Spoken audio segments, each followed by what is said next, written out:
would be a top point guard in today's NBA. That is a fact.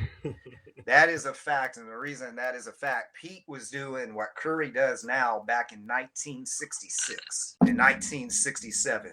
And the type of game, there's no Steph Curry, there's no Iverson, there's none of those guys if it wasn't for Pistol Pete Maravich. I'm telling y'all, there's not, because Pete and Magic Johnson was influenced by Pete, which then Magic would influence AI and everyone else.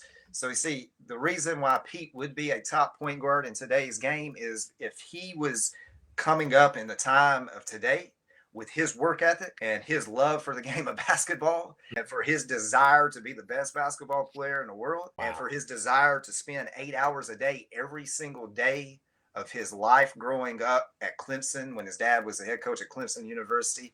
He spent in a YMCA 8 hours a day every day during the summer, man. And then after school, he would spend another 4 or 5 hours in the afternoons, never did schoolwork. And man, somebody with that dedication, people don't have that dedication today. Those NBA guys that are playing today, some of them just have natural talent. They don't have that dedication of a guy that built his game on fundamentals and being a showman. Yeah. And if Pistol Pete played in today's NBA, just like Steph Curry, the most loved guy, most entertaining guy, that guy would be it, and he would be a white guy. Pete Maravich was the first $1 million NBA basketball player when he came into the league in 1970. He changed the game.